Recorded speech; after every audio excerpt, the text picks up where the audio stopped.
So one of the businesses that I'm involved with, besides doing IT and electronics repair, electronics resale, the whole the whole mega touch craziness, which is wild that I started going down that road. The mega touch thing is a perfect example of taking advantage of the opportunity to um, sell to rich people, basically people with lots of expendable income that want a very specific item and they want it refurbished. They want it to work. If they trust you, they're going to pay a lot of money for your product. That's a whole nother thing. So one of the other things I do is, I guess you could call it amusement operator. I'm an amusement operator. We just call ourselves operators for short. So like in the industry, people just call you an operator. Anyone in the sports bars or a non-sports bar, whatever, any bar, right? You're just referred to as an operator. And I was thinking recently, um, I was thinking recently um, about like all the stories that I have throughout all the years. Even when I started just part time, I run around a couple hours here and there throughout the week to do service calls, money collection, um, cash collection. Um, what else? Yeah, just repairs, ATM jobs, stuff like that. The past year, I kind of moved in the direction of not full time because the company's not. I need to make the company bigger. Yeah, the company would actually have to get pretty big for me to go full time. Basically, is what would like. Yeah, that's how I could describe it. But it's like one of the big chunks of what I do is I'm an operator, and I kind of like took over pretty much sole operation of this operator company that I'm running. Um, I do all the footwork, all the client relations, the sales, the installations, the maintenance, repairs, cash collection, um, everything, every aspect. Like I could put so many different job titles on a LinkedIn, like on my LinkedIn. I mean, obviously I'm not. I'm just going to call myself the operator, right?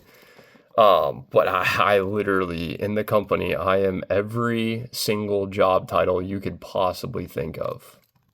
Um, Jack of all trades, basically, or some would say Johnny of all trades. If you know, you know. I think my friends will laugh at that if they see this. Um, anyways, there are so many stories throughout the years. All the people that I meet, the owners, the bartenders, the servers, people that are constantly rotating. Sorry, yeah. Um, I exhausted myself today at the gym and weed eating my entire backyard, so I'm out of it, man. I'm wrecked. I'm so wrecked right now. My eyes are all dried out because of fucking shit flying and allergies getting in there.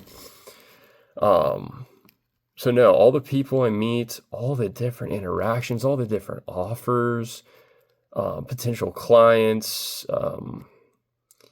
Yeah, it's crazy. And I was reminiscing the other day when I was driving, and that's usually, when I'll think of any previous story in life, is when I'm driving. I'll just remember all sorts of crazy shit.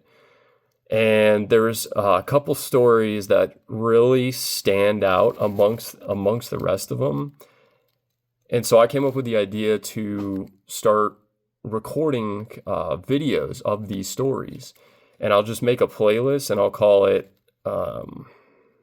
Tales of an Operator. So it'll just be called Tales of an Operator. And I'll tell these stories. there's some really great ones. Um, and then all the interactions I have, um, just all the different people, interactions you'll have with the interesting men. There's some men that you don't know if maybe they're involved in something else other than the bar. Who knows? There's certain people that you could definitely tell are probably on drugs. Certain customers of the bar that might be, I don't know. Who knows? Who knows? Maybe it's just their personality. Encounters with women, bartenders, an owner, female owner here and there. Just all sorts of fun shit, man. All sorts of fun shit. One of the best stories, and I'll save most of the details. I mean, I'm probably gonna give it away. I'll save most of the details for the video I make about it.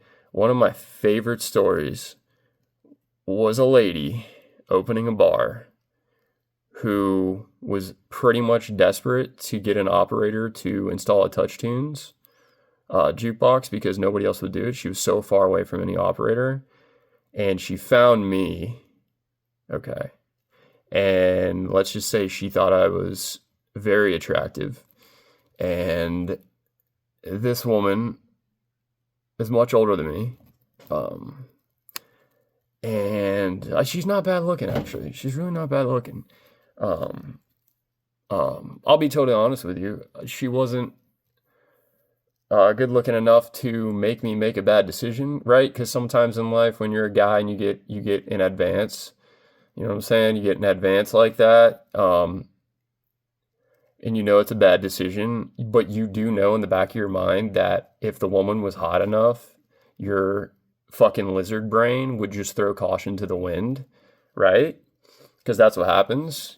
You know, if they're hot enough, you will literally just throw away every ounce of caution that you have, right? It'll just override your brain like a freaking computer hack, right? Like a fucking computer virus. And luckily, she wasn't beyond that level on the spectrum. So it didn't trigger my lizard brain, right? It didn't trigger it. It wasn't enough to trigger it. It was enticing. It's an enticing offer, guys. Very enticing. She's not bad looking. But I'll explain that story. I'll explain that story in the video. That's one of my favorite stories. But just, yeah, all these other characters, man. Just everything. The ins and outs of the business. Yeah, I don't know. There's other things I could say, like, to describe what the types of experiences that I've had. But I mean, a lot of it's nothing too crazy. Nothing too crazy. It's just interesting because it's stuff that things I would have never encountered or seen if I had just done like an office job. You know, if I was like going to an office and that's like I only went to an office, which actually you still get great stories from an office, like depending on what type of office. You know, an office where there's customers coming into the building, yeah, you're going to get a lot of stories from that too, right? But if you're working in an office where you're in a private office or a cubicle or something, and all you're interfacing with your clients purely and solely through the computer and on the phone, it's a little bit different. Like you're not going to have this hundreds and thousands of interactions with all sorts of different people. So anyways, you know, just, yeah, it's interesting stuff. I think, I don't know, maybe it's not interesting. Maybe it's boring. I don't know. But yeah, I'll probably make some videos about that. So at this point, I'm just rambling. So that's pretty much it. And hope everyone's doing good. Hope everyone's doing good in the world because shit's wild right now, guys. And like, I feel like a lot of people are losing their minds secretly in private. A lot of people are like in despair right now. A lot of people are depressed. Seeing a lot of dudes struggling hard and women struggling hard, like in secret, right? They're keeping it hidden. A lot of them are really good at keeping it hidden.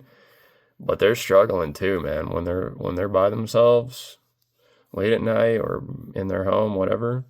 Um, yeah, a lot of guys, men and women, are just like not doing too good. So, anyways, I hope everyone's doing good. Um, yeah, you just hang in there, keep doing stuff, and eventually, um, I don't know, eventually you'll make it. You'll make it through. If the right, cross paths with the right people, and let the wrong people walk out of your life, and wait 5 to 10 years and look back and realize that the universe or God did you a favor by having them walk out of your life. All the people that walked out of your life versus you having to kick them out of your life, right?